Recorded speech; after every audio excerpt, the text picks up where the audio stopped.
Hello everyone, कैसे हैं आप सब। यूपीएससी गाइड में आपका स्वागत है। और आज की जो डेट है वो है 20 जुलाई। और हम देखने वाले द हिंदू न्यूज़पेपर में क्या क्या प्रीलिम्स पॉइंट ऑफ व्यू से इम्पोर्टेंट न्यूज़ कवर थी। तो पहली वर्ल्ड हेरिटेज मीट की रिगार्डिंग न्यूज़ थी, तो हमें यूनेस्को को देखना होगा, क्योंकि जो वर्ल्ड हेरिटेज ये सारी जो मीटिंग्स रहती हैं वो यूनेस्को के द्वारा ही उसे लॉन्च की जाती है या सेटअप की जाती है ऐसे मीटिंग्स। तो हम देख लेते हैं यूनेस्को को। तो फुल फॉर्म है इसकी the United Nation Educational Scientific and Cultural Organization. ये स्पेशलाइज एजेंसी है किसकी, तो यूनाइटेड नेशंस की। क्या काम करती है ये, तो वर्ल्ड पीस प्रमोट करती है, सिक्योरिटी कैसे करती है, तो इंटरनेशनल कोऑपरेशन जैसे कि एजुकेशन में एजुकेशनली हेल्प करती है, और आर्ट्स साइंस कल्चर ये सारी पे भी डील करती है यूनेस्को। अब हेडक्वार्टर्स कहाँ है इसकी, तो पेरिस फ्रांस में है। यूनेस्को कब ये फाउंड की गई थी, यानी कब इसकी फॉर्मेशन हुई थी, तो 1945 में हुई थी। और कैसे हुई थी, तो लीग ऑफ नेशंस जो सक्सेसर थे, ये मीटिंग हुई थी राइट, लीग ऑफ नेशन, जिसमें आईएमएफ हो और वर्ल्ड बैंक जैसी बॉडी, बड़ी बड़ी बॉडीज भी बनी थी राइट, उसी में से एक यूनेस्को भी क्रिएट हुई थी। अब इसकी पहले जो नाम थी वो थी international committee on international cooperation. बाद में ये यूनेस्को इसके नाम हो गई। और ये कब हुई थी, ये वर्ल्ड वॉर 2 के टाइम पे ये इवेंट हुई थी। अब यूनेस्को हमारे लिए क्यों जानना ज़रूरी है, क्योंकि यूनेस्को की कुछ जो चीज़ें हैं, ये तीन, ये बहुत इंपॉर्टेंट रहती है prelims exam point of view से। क्या, पहले तो मैन एंड बायोस्फीयर प्रोग्राम, यानी कितनी बायोस्फीयर रिजर्व है इंडिया में, उस पर एक तो यूपीएससी क्वेश्चन फ्रेम करती है। दूसरी, जो भी वर्ल्ड हेरिटेज साइट है इंडिया में राइट, जो यूनेस्को सेलेक्ट करती है, उस पर भी क्वेश्चन बनती है।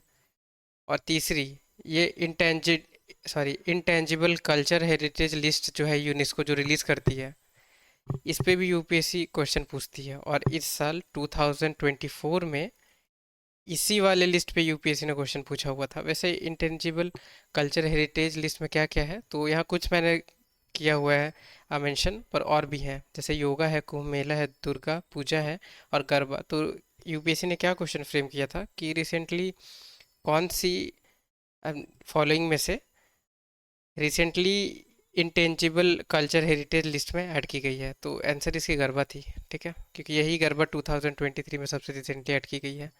तो इसलिए ये यूनेस्को हमारे लिए जानना ज़रूरी है।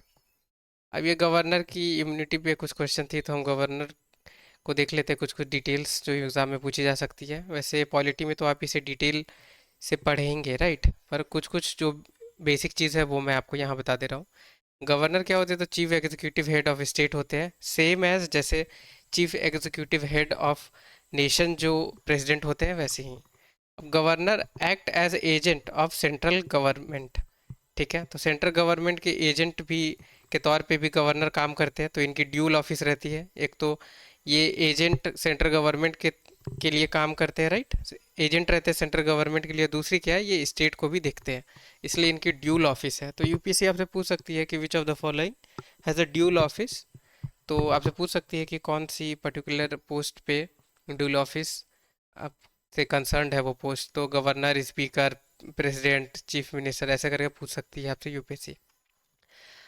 अब there is a governor for each state, हालांकि सब स्टेट के लिए होती है, but seventh constitutional amendment act जो 1956 में हुई थी, वो क्या चेंजेस लाई कि अब गवर्नर जो रहेंगे, सेम गवर्नर दो या उससे ज़्यादा स्टेट के भी हो सकते हैं। तो ये आपको याद रखनी है। यूपीएससी आपसे पूछ सकती है कि कौन से कॉन्स्टिट्यूशनल अमेंडमेंट में ऐसी हुई थी जहाँ पे एक गवर्नर स्टेट के दूसरे स्टेट के भी गवर्नर हो सकते हैं। ठीक है, governor is neither directly elected by the people nor indirectly elected by the special constituted electoral college.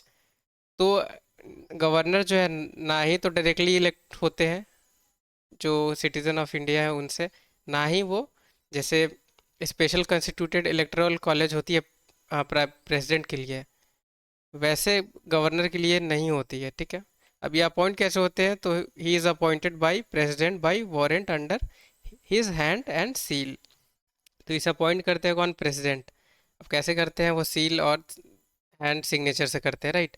पर आपको पता होनी चाहिए कि आपको पता होगा कि प्रेसिडेंट तो जनरली वर्क वैसे ही नहीं करते हैं, जो पीछे प्रेसिडेंट की सारी जो रिस्पॉन्सिबिलिटीज़ रहती है वो रिकमेंड कौन करती है? तो पीएम। तो पीएम की रिकमेंडेशन पे आप समझ सकते हैं, या जो कैबिनेट रहेगी, राइट, उसके रिकमेंडेशन पे प्रेसिडेंट इसे करते हैं, राइट। पर रिकमेंडेशन तो पीएम ही देते हैं उसे, हालांकि उस पे प्रेसिडेंट उसे करते हैं अपॉइंट। कैसे करते हैं? तो हैंड एंड सील से। ये इंपॉर्टेंट पॉइंट है। The constitution does not lay down any ground upon which governor may be removed by president. Appoint तो प्रेसिडेंट ही करेंगे, राइट, पर कोई ग्राउंड नहीं है हमारे कॉन्स्टिट्यूशन में कि कैसे गवर्नर को रिमूव किया जाएगा। पर मे बी रिमूव्ड बाय प्रेसिडेंट। ठीक है, आपको याद रखना है कि कोई भी ग्राउंड नहीं कॉन्स्टिट्यूशन ने सेट किया है जिसपे गवर्नर को रिमूव किया जाए प्रेसिडेंट के द्वारा। प्रेसिडेंट में ट्रांसफ़र गवर्नर ये कर सकती हैं। प्रेसिडेंट ट्रांसफ़र अगर करनी होगी गवर्नर को एक स्टेट से दूसरे स्टेट, तो वो प्रेसिडेंट करेंगे, राइट। और प्रेसिडेंट और भी चेंजेस, उसकी ऑफिस की जो फंक्शंस है, अगर प्रेसिडेंट को लगती है कि ये भी होनी चाहिए चेंजेस, तो वो प्रेसिडेंट कर सकती है। तो ये सारी बहुत इंपॉर्टेंट फैक्ट है जो आपको याद रखनी है। अब ये H1N1 के बारे में न्यूज़ थी, जो है स्वाइन फ्लू। तो स्वाइन फ्लू को देख लेते थोड़ी सी।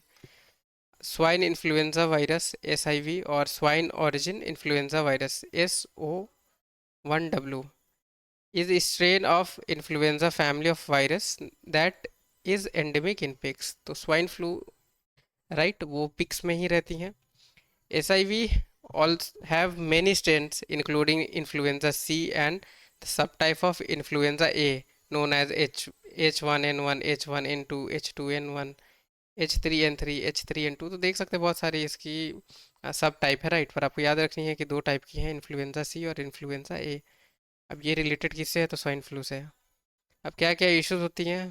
तो discharge of nose and eye, sneezing, cough, difficult breathing, eye redness और इन्फ्लेमेशन एंड डिक्रीज एपेटाइट। ठीक है, तो खाने पीने में भी थोड़ी प्रॉब्लम होगी। In some cases infection can cause miscarriage भी कर सकती है। तो ये आपको याद रखनी है। Direct transmission of swine flu from pig to human is possible. याद रखना है आपको ये भी कि डायरेक्ट ट्रांसमिशन भी है। Most common cause of death is respiratory failure. ठीक है, तो रिस्पिरेटरी फेलियर है इसकी मोस्ट कॉमन कॉज, तो ये भी याद रखनी है। Influenza spread between human with, तो ही बिटवीन ह्यूमन में भी स्प्रेड हो सकती है ये स्वाइन फ्लू। ठीक है, इन्फ्लेक्टेड पीपल, जैसे कि उन्हें कफ हो या वो स्नीज करते हैं और दूसरे पीपल ब्रीथ कर लेते हैं वो वायरस को, राइट। या कहीं पे अगर वैसी वायरस की प्रोमिनेंट है, अगर अवेलेबिलिटी है वहाँ पे, और उनके किसी भी रीज़न से अगर हाथ पे लग जाती है वायरस और वो अगर अपनी फेस वगैरह को टच करते हैं, तो वहाँ भी ये वायरस जो है वो फैल जाती है। Vaccine are available for different kind of swine flu. तो ये भी याद रखनी है कि वैक्सीन है, क्योंकि अगर आपने यूपीएससी की प्रीवियस ईयर क्वेश्चन मतलब देखी होगी, तो वहाँ हेपेटाइटिस के बारे में यूपीएससी ने पूछा हुआ था, और वहाँ पूछा ये भी था कि वैक्सीन अभी कोई भी हेपेटाइटिस की अवेलेबल नहीं है। तो इसलिए आपको ये जानना जरूरी है कि स्वाइन फ्लू की वैक्सीन है। अब ये एक इमेज अवेलेबल थी कृष्णा रिवर से रिगार्डिंग, तो कृष्णा रिवर को देख लेते हैं। Krishna river is in Deccan plateau, is the third longest river in India. आपको याद रखनी है कि थर्ड लार्जेस्ट रिवर है इंडिया में। कहाँ पे है ये? तो डेक्कन प्लेट्यू में है। और थर्ड क्या है? तो फर्स्ट कौन है लार्जेस्ट? तो गंगा है, दूसरी गोदावरी, तीसरी Krishna. It is the fourth largest in terms of water inflow and river basin area in India. तो फोर्थ, अगर हम बात करेंगे तो फोर्थ पोजीशन है इसकी वाटर इनफ्लो और या रिवर बेसिन के हिसाब से। और बाकी थ्री कौन है? तो Ganga, Indus, Godavari. Krishna river originate in western Ghat near Mahabaleshwar. आपको याद रखनी है कहाँ से होती है ये ऑरिजिनेट? तो वेस्टर्न घाट महा महाबलेश्वर से। The Krishna river passes through Indian states of Maharashtra, Karnataka, Andhra Pradesh and Telangana. तो ये भी याद रखनी है कि महाराष्ट्र, कर्नाटका, आंध्र प्रदेश और तेलंगाना से ये पास होती है। ट्रिब्यूटरीज क्या क्या है? वैसे इसकी 13 से 14 ट्रिब्यूटरीज है। कुछ कुछ मेन मैंने यहाँ मेंशन किया आपके लिए। तो घाटा प्रवाह है, माला प्रवाह है, भीमा है, राइट। और भी हैं, आप एक बार गूगल ज़रूर कर ले इसे। कुछ और इम्पॉर्टेंट फैक्ट है कि the following are few other wild life sanctuary located in the Krishna basin. तो कृष्णा बेसिन में और भी कुछ कुछ वाइल्ड लाइफ सेंचुरी हैं जो आपको याद रखनी है। मे बी यूपीएससी पूछ सकती है कि कौन सी फॉलोइंग जो वाइल्ड लाइफ सेंचुरीज हैं वो कृष्णा बेसिन में लाई करती हैं, ठीक है। तो Ghataprabha river and Musi river, sorry ये तो ट्रिब्यूटरीज हैं, इसे आप इग्नोर करें, ठीक है। मूसी रिवर भी ट्रिब्यूटरीज है, तो ये चार ही देखनी है हमें। Great Indian bustard sanctuary, Kudremukh national park, Murugavani national park और कोयना वाइल्ड लाइफ सेंचुरी। वैसे ये तीनों बहुत इंपॉर्टेंट है, इंडियन बस्टर्ड यहाँ मिलती है, राइट।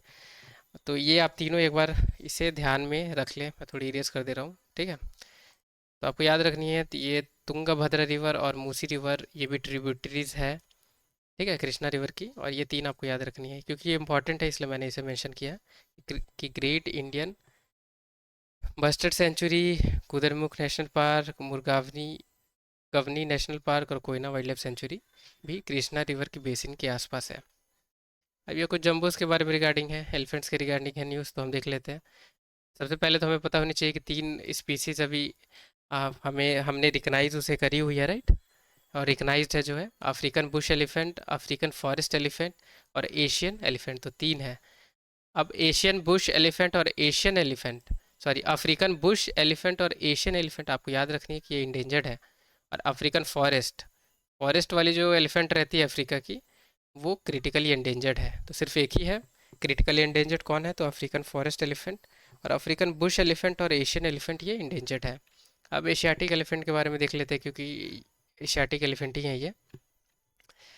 तो डिस्ट्रीब्यूशन कहाँ कहाँ है, डिस्ट्रीब्यूशन है इनकी, तो इंडियन सब कॉन्टिनेंट और साउथ ईस्ट एशिया में। स्किन थोड़ी सी स्मूदर रहती है अफ्रीकन एलिफेंट्स से कंपैरिजन में, और इनकी जो बॉडी रहती है वो भी रिलेटिवली हल्की सी छोटी रहती है अफ्रीकन एलिफेंट से, आपको याद रखनी है। और ये ईयर्स भी की जो लेंथ रहती है वो भी अफ्रीकन एलिफेंट्स की ज़्यादा रहती है, ठीक है। हमारे लिए स्टेटस देखना है तो इंडेंजर्ड है, ठीक है, दूसरी साइट्स में अपेंडिक्स 1 में है। और it is the second largest species of elephant after African Bush elephant. तो सेकंड लार्जेस्ट स्पीसीज है, ठीक है, एलिफेंट की अफ्रीकन बुश एलिफेंट के बाद। थोड़ी सी इनकी लोकेशन देख लेते हैं, तो ये ऑरेंज वाली देख रहे हैं, ये अफ्रीकन बुश एलिफेंट यहाँ मिलती है, ठीक है। और ये जो पर्पल टाइप की है तो ये देख सकते हैं अफ्रीकन फॉरेस्ट एलिफेंट यहाँ मिलती है। और ये एशियन एलिफेंट वो इधर मिलती है। तो आपको याद रखनी है कि इस वाली एरिया में नहीं मिलती अफ्रीकन, ठीक है, सब लोएस्ट जो एरिया है अफ्रीका के कॉन्टिनेंट की उधर मिलती है, ठीक है। अब कुछ येमेन के बारे में थी, इलेक्शन से रिगार्डिंग है या कुछ पार्टी से रिलेट पॉलिटिकल कुछ न्यूज़ है, तो वो तो ज़रूरत नहीं है हमारे लिए एग्जाम पॉइंट ऑफ व्यू से, पर हम मैप वगैरह देख लेते तो वो ज़रूरी हो सकती है। अब वियतनाम है कौन कौन सी बाउंड्री शेयर होती है कंट्री से, तो वो देख लेते हैं। यहाँ चाइना से होती है, लाओस से होती है और ये कंबोडिया से होती है, ठीक है। तो आपको ये याद रखना है, कुछ साउथ चाइना से इधर है, गल्फ ऑफ थाईलैंड इधर है, अंडमान से इधर है, राइट। तो ये थोड़ी सी इंपॉर्टेंट है मैप के परस्पेक्टिव से। अब होती होती जो रिबेलियन ग्रुप्स है, राइट, उन्होंने अभी तेल अवीव यानी जो इसराइल में है, राइट, वहाँ पे उन्होंने ड्रोन को लॉन्च किया हुआ था किलिंग्स के लिए, इसलिए न्यूज़ है, हम थोड़ा देख लेते जानकारी। पहले तो होतीस क्या है, तो सिया इस्लामिस्ट हैं, पॉलिटिकल और मिलिट्री ऑर्गेनाइजेशन है। कहाँ के हैं ये, तो यमन के, आपको याद रखनी है, ये है यमन की मैप और यहाँ पे ये मिलते हैं, ठीक है, गल्फ ऑफ एडन और रिट्टी के इधर बीच में। अब क्योंकि आपको पता होगी कि ये इस्लामिस्ट मिलिट्री पॉलिटिकल और मिलिट्री ऑर्गेनाइजेशन है, तो राइट ये कहीं ना कहीं पैलेस्टीनियन या हमास जो है उन्हें सपोर्ट करेंगे, राइट, इसीलिए ऐसा ये करते हैं। अब हम देख लेते हैं मैप में भी यमन कहाँ है, तो ये है यमन। कौन कौन सी कंट्री से बाउंड्री शेयर होती है, तो सऊदी अरेबिया ओमान दो ही से होती है, ठीक है। और ये आप देख सकते हैं, यहाँ अरेबियन सी है, गल्फ ऑफ एडन है, ये इंडिया है हमारा, राइट। कुछ पैलेस्टीनियन पे भी न्यूज़ थी, तो Israel occupation is Palestinian, Palestine Israeli occupation in Palestine illegal. International court of justice ने क्या बोला कि इसराइल जो कैप्चर कर रही है पैलेस्टीनियन वाली एरिया को भी, राइट, तो वो इलीगल है। अब हमारे लिए ये तो ज़रूरत नहीं है जानना, मतलब जानना तो है ज़रूरत क्योंकि मेंस में काम आ सकती है, पर हमारे लिए आईसीजे ज़रूरत है एग्ज़ाम पॉइंट ऑफ व्यू से समझना, तो वो हम समझते हैं। तो इंटरनेशनल कोर्ट ऑफ जस्टिस, तो वर्ल्ड कोर्ट इसे कही जाती है और ये इंटरनेशनल कोर्ट है, ठीक है, जो कोई भी नेशन है उनके बीच में डिस्प्यूट को रिजॉल्व करने की कोशिश करती है। और आपको याद रखनी है कि एडवाइजरी रहती है इनकी ओपिनियन, ठीक है, इंटरनेशनल लीगल इश्यूज पे, तो ये एडवाइजरी है। यहाँ पे भी आप देख सकते हैं कि advisory opinion of the Hague is not binding, ठीक है, तो बाइंडिंग नहीं है वो। It is sixth organ of United nation की 6 ऑर्गन में से एक है। कहाँ है लोकेशन इसकी आईसीजे की? वह हेग, नीदरलैंड में। ये आईसीजे यह सक्सेसर है किसकी? Permanent Court of International Justice, जो League of Nation Second World War के बाद जिसे लाई गई थी। तो आपको याद रखनी है, लीग ऑफ नेशन से आईसीजे भी आई है, वर्ल्ड बैंक भी आई है, आईएमएफ भी आई है, यूनेस्को भी आई है, राइट। और ये सब हुई थी सेकेंड वर्ल्ड वॉर के बाद। आईसीजे कंसिस्ट 15 जज होते हैं इसमें आईसीजे में, ठीक है, जो इलेक्ट होते हैं यूनाइटेड नेशन जनरल असेंबली और यूनाइटेड नेशन सिक्योरिटी काउंसिल से। कितने टर्म के लिए? तो 9 ईयर्स के लिए। मे बी फैक्चुअल अगर क्वेश्चन पूछती है यूपीएससी तो ये आपसे पूछ सकती है, राइट। एक तो बोल देगी कि ये बाइंडिंग है, राइट। दूसरे बोल देगी कि इंडिया इसकी मेंबर नहीं है। याद रखनी है कि जितने भी यूनाइटेड नेशन के मेंबर हैं वो अल्टीमेटली आईसीजे के भी मेंबर ऑटोमेटिकली वो हो जाते हैं, ठीक है। अब ईरान से रिलेटेड है, तो ईरान की हम मैप देख लेते हैं। तो ये है ईरान, कौन कौन सी कंट्री से बाउंड्री शेयर होती है। तो पाकिस्तान, अफ़गानिस्तान, तुर्कमेनिस्तान, इधर अजरबैजान, अर्मीनिया, टर्की, इराक, ठीक है। ये कुछ और मैप में मैंने डिटेल आपके साथ आ, जानकारी शेयर करी हुई थी आपसे, राइट। कि ये लेक उर्मिया है और ये नमक लेक है, ठीक है। ईरान की ये दोनों लेक है। मैंने क्वेश्चन भी आपसे पूछा हुआ था, राइट। तो ये आप देख सकते हो, दोबारा रिवाइज हो गई वो। ये गल्फ ऑफ ओमान, ये पर्शियन गल्फ इधर है। अब न्यूज़ में इतनी ही थी, अब हम देख लेते हैं कुछ कुछ एमसीक्यू जो ये आज की न्यूज़पेपर से जो ये रिलेवेंट थी। क्वेश्चन क्या है कि which of the following river is the major river of Vietnam. Option A red river, option B, sorry ये रिवर बस हो गई, ये यहाँ पे हो, सॉरी हो नहीं, यहाँ पे मेकोंग रिवर है, ठीक है, मेकोंग, मेकोंग रिवर, ठीक है। ये थोड़ी टाइपिंग एरर है। तो रेड सी दूसरी है, मेकोंग रिवर, सी है हो रिवर, डी है इरावदी रिवर। तो वीडियो को पॉज करके आप इसके आंसर करने की कोशिश करें। तो इसकी जो करेक्ट आंसर है वो है red river. Red river major है। वैसे मैं आपको बताना चाहूँगा ये मैप के थ्रू कि रेड रिवर कहाँ पे है, ठीक है। तो ये आप देख सकते हैं, आंसर ये है इसकी रेड रिवर। और ये देखिए रेड रिवर आती है उधर से। ये रेड रिवर मेजर इसलिए हो गई क्योंकि इसकी लेंथ ज़्यादा है, ये जो मेकोंग रिवर है उससे, ठीक है। काफ़ी छोटी इसकी एरिया पर वो, ये रेड रिवर की ज़्यादा बड़ी एरिया है, इसलिए मैंने ये आपसे पूछा। तो अब दो रिवर है इंपॉर्टेंट, आप इसे देख लें। एक तो रेड रिवर है, दूसरी क्या है? मेकोंग रिवर, ये इधर है, ठीक है। कुछ और इम्पोर्टेंट है हमारे लिए कि अन्नम हाईलैंड्स यहाँ पे हैं, ठीक है। और ये गल्फ ऑफ टोकिन आप देख सकते हैं, चाइना और वियतनाम के बीच में है। मे बी यूपीएससी आपसे गल्फ के ही रिगार्डिंग क्वेश्चन पूछ ले, तो आपको ये पता होनी चाहिए, ठीक है। ये क्वेश्चन है, which of the following statement is correct? A, in India the same person cannot be appointed as governor for 2 or more state in the same time. B statement है, द जज of the high court of the state in India are appointed by the governor of the state, by the governor of the state, as the judge of supreme court are appointed by the president. C क्या है, no procedure has been laid down in the constitution of India for the removal of a governor from his or her post. Option D है, in the case of union territory having a legislative setup, the chief minister is appointed by the lieutenant governor on the basis of majority support. तो question को आप ये read करें एक बार carefully और इसके answer comment box में बताएं। करेक्ट पूछी गई है ना, आपको याद रखनी है क्या ये करेक्ट स्टेटमेंट है, पूछी गई आपसे। तो इसकी जो आंसर है वो है सी, ठीक है। कोई सी भी प्रोसीजर अभी कॉन्स्टिट्यूशन में नहीं है जिसपे गवर्नर अपने पोस्ट से रिमूव हो, ठीक है। ये तो ऑब्वियस सी चीज़ गलत है, राइट। ये स्टेटमेंट, गवर्नर तो अपॉइंट हो सकते हैं 7th कॉन्स्टिट्यूशनल अमेंडमेंट एक्ट से। और ये तो जज आपको पता है कि द जज of high court of state are appointed by governor. क्यों ऐसा कहा गया गवर्नर पर जनरली नहीं ऐसा होता है, राइट। इसलिए ये स्टेटमेंट गलत है। और ये तो बिल्कुल भी गलत ही स्टेटमेंट है, राइट। तो यहाँ देख सकते हैं, no procedure has been laid down on the constitution of India for removal of governor from his her post. ये तो सबसे पहले मैंने न्यूज़ में ही डिस्कस करी हुई थी, राइट। एक और क्वेश्चन है, which of the following site are not under UNESCO man and biosphere यानी मैप प्रोग्राम के अंदर कौन सी साइट्स यूनेस्को की नहीं है, वो आपको बतानी है। ऑप्शन ए है नीलगिरी, बी है Pachmarhi, option C cold desert, option D Jim Corbett. तो वीडियो को पॉज करके कमेंट में आप मुझे इसके आंसर बताएं। तो इसकी करेक्ट जो आंसर है वो है जिम कॉर्बेट। अब जिम कॉर्बेट जो है ये टाइगर रिजर्व है और ये मैब यानी यूनेस्को मैंड एंड बायोस्फीयर की पार्ट नहीं है। ये नीलगिरी है, पंचमढ़ी है, डेजर्ट भी है, सॉरी कोल्ड डेजर्ट भी है। अब हम देख लेते हैं कौन कौन सी है। तो कोल्ड डेजर्ट है, ये नील नंदा देवी है, दिबांग दिहांग है, दिब्रू सिखुआ है, ये कंचनजंगा है, मानस है, नौकरेक है, सुंदरबन, पन पना पन्ना, रन ऑफ कच्छ, पचमरी, ये अमरकंटक, सिमलीपाल, शेषाचलम, नीलगिरी, अगस्थमलई, गल्फ ऑफ मन्नार और ग्रेट निकोबार।